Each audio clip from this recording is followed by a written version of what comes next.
तैमूर की बेजा सख्ती हूर के लिए वबाले जान बन गई। समझिए कि जानलेवा बन गई। वह सोच भी नहीं सकती थी कि उसके साथ इतनी सख्तियां होंगी और ये सब कुछ होगा। उसका तो अंदाज़ा ही नहीं था उसको। लेकिन अब वो काफ़ी ज़्यादा परेशान है ये हालात देख के कि आखिर ये सब कुछ कैसे हो गया, कैसे सब कुछ इतना बदल गया कि उसको खुद को समझ नहीं आ रही है। बहुत परेशानी का समा हो चुका है उसके लिए, उसको समझ नहीं आ पा रही कि आखिर वो क्या करे। आप देखेंगे कि हूर काफ़ी परेशान होकर अपनी माँ से कहती है कि मैं सोच भी नहीं सकती थी कि तैमूर इस किस्म की बातें मनवाने लगेगा। उसने तो मुझे साफ साफ मना कर दिया है कि मैं बिल्कुल भी दानी से कोई राब्ता नहीं रखूंगी। आप बताइए, वो मेरा भाई है और कैसे मैं उससे कोई राब्ता ना रखूं। जिस पर उसकी माँ कहती है कि अगर एक तरफ देखा जाए तो तैमूर की बातों में हकीकत है और वो सच ही कह रहा है। तुम्हें ऐसा ही करना चाहिए जैसा वो सोच रहा है, क्योंकि दानी ने कौन से झंडे गाड़ दिए हैं जिसकी वजह से तुम्हें काफ़ी ज़्यादा मकबूलियत हासिल होगी। देखो, ज़िल्लत का ज़मा है, इसके अलावा और कुछ भी नहीं है। और उस पर यकीन करना तो सरासर बेवकूफ़ी है। और मैं तुम्हें क्या कहूँ।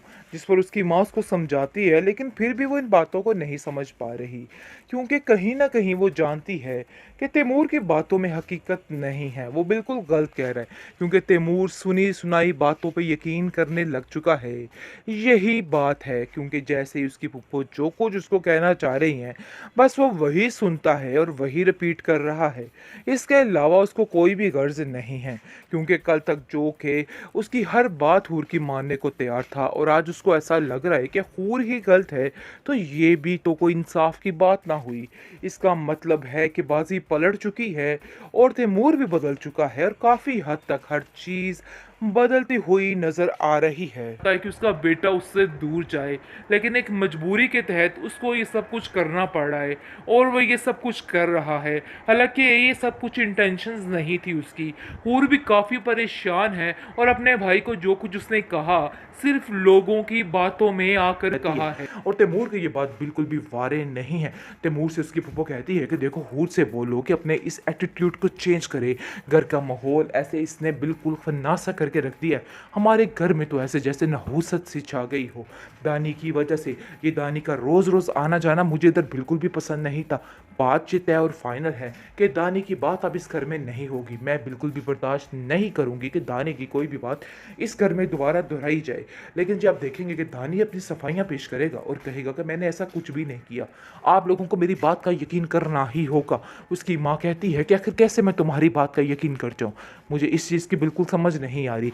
वो बेचारा सदियों बाद, बल्कि पहली दफ़ा अगर सीधे रास्ते पर आ ही गया है, तो कोई उसकी बात मानने को तैयार ही नहीं है। उनको ऐसा लग रहा है कि दानी फिर से एक नई कहानी बना रहा है। इस दफ़ा तो उसकी माँ भी उसका यकीन नहीं करती। ये तो स्टोरी होगी ना गडरिए वाली, शेर आया शेर आया शेर आया तो शेर नहीं आता, यानी कि जो आप जानते होंगे इस स्टोरी के मतलब। खैर, आप देखेंगे कि ये वही हाल हो गया, क्योंकि अब दानी सच बोलने की कोशिश कर रहा है, लेकिन जी आप देखेंगे कि दानी की बातों पे कोई यकीन नहीं कर रहा, और सबको ऐसा ही लग रहा है कि दानी झूठ बोल रहा है। और यहाँ तक कि उसकी माँ भी उसके खिलाफ हो चुकी है और कहती है कि काश दानी मैं तुम्हारी बातों का यकीन ना करती। मुझे बहुत अफसोस है इस बात का कि मैंने तुम्हारी बात का यकीन किया। आखिर कैसे मैं तुम्हारे बाप को पीछे करके तुम्हें आगे किया, हूर को पीछे करके तुम्हें आगे किया, लेकिन ये मेरी बहुत बड़ी गलती थी। जिस पर दानी कहता है कि मेरा यकीन मानिए कि मैंने हर चीज़, हर गुनाह को दिल से छोड़ दिया है। आपको मेरी बात माननी होगी, एक आप ही हैं जो मेरी बात का यकीन कर सकती हैं। बेहतरीन ड्रामा सीरियल एक लव जिंदगी के इस एपिसोड में आप देखेंगे कि तैमूर के दिल से अब होर आहिस्ता आहिस्ता उतरती जा रही है, जिसका कारण उसकी पुप्पी जान है। वो दानी को लेके हर रोज़ नई मनगढ़ंत बहानी गढ़ देती है और कहती है कि इन लोगों से बच जाओ और यहाँ से निकल जाओ। तैमूर कहता है कि मेरी मजबूरी है, आखिर मैं कहाँ जाऊँ और क्या करूँ। उसका बाप साफ साफ तैमूर को कह देता है कि देखो बेटा, मेरी बेटी हूर को परेशान ना करना, इसमें इन सब चीज़ों में उसकी कोई गलती नहीं। मैं जानता हूँ कि वो दानी की हिमायत करती है, लेकिन इसका ये मतलब हरगिज़ नहीं है कि वो उसके बुरे होने में उसका साथ देती है। देखो, मैं तुमसे गुजारिश करता हूँ कि ये सब कुछ भूल जाओ और अपने दिल से निकाल दो। आप देखेंगे कि उसकी माँ कहती है कि बेटा परेशान होने की ज़रूरत नहीं है, दानी अब बहुत बेहतर है। अब वो ठीक है और उम्मीद है कि आगे से ऐसा कुछ भी नहीं होगा, क्योंकि दानी का बाप दानी की किसी बात का यकीन नहीं करता। जैसे ही दानी होश में आएगा अपनी माँ को सारा माजरा बताएगा कि मेरे साथ क्या क्या हुआ है।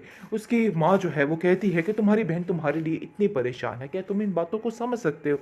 देखो, इन चीज़ों से दूर हो जाओ तो बेहतर है। इन सब चीज़ों में गलती मेरी है। मैंने हमेशा तुम्हें बुरा ही अच्छा ही समझा और हूर को बुरा ही समझा, और मुझे ऐसा लगा कि हूर ही गलत है, लेकिन शायद मैं बहुत बड़ी गलती कर रही थी। मुझे इस चीज़ का अंदाज़ा ही नहीं था कि आखिर ये सब कुछ क्या हो गया। आप देखेंगे कि तैमूर जो है वो काफ़ी ज़्यादा परेशान है, क्योंकि वो बहुत ज़्यादा शिकार हो चुका है एहसास कमतरी का। जैसे ही वो अपने ससुराल में जाता है, वहाँ की बातें सुनता है, घर आता है, उसकी पुप्पो जो आ चुकी हैं वो उनकी बातें सुनता है, और वो डबल माइंडेड होता जा रहा है कि आखिर वो करे तो क्या करे। उसको कुछ समझ नहीं आ रही कि उसको फैसला क्या करना है। वो दानी के लिए बहुत ज़्यादा परेशानी की हालत रखता है, लेकिन ये चीज़ें ज़्यादा देर तक नहीं कर सकता है, क्योंकि वो जानता है कि ये बात उसकी पुप्पो जान को पसंद नहीं आएगी। और वैसे भी बेजा दानी का ख्याल रखना हूर का, उसे ये चीज़ बिल्कुल भी पसंद नहीं आ रही, और वो साफ साफ कह देगा, देखो दानी के अलावा भी इस घर में और भी काफ़ी लोग हैं, और ये बात तुम्हें समझनी होगी। इसलिए बेहतर यही है कि दानी के बातें को दिमाग से निकाल के ज़रा अपने घर के ऊपर भी तवज्जो दो।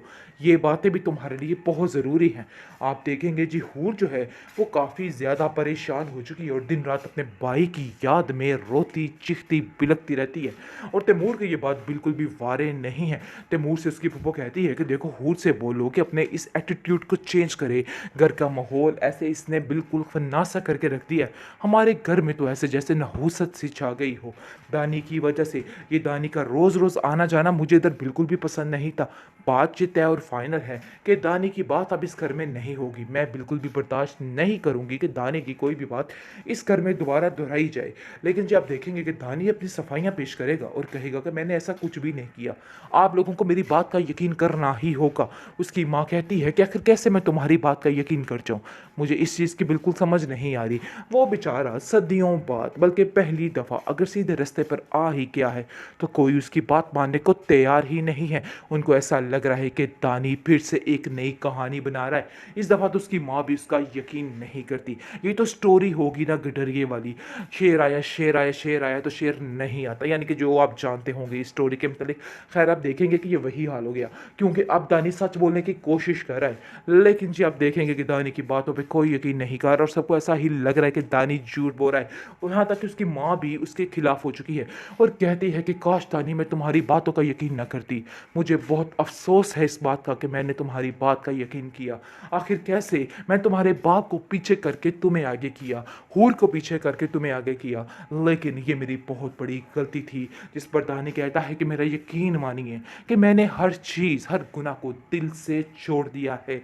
आपको मेरी बात माननी होगी, एक आप ही हैं जो मेरी बात का यकीन कर सकती हैं।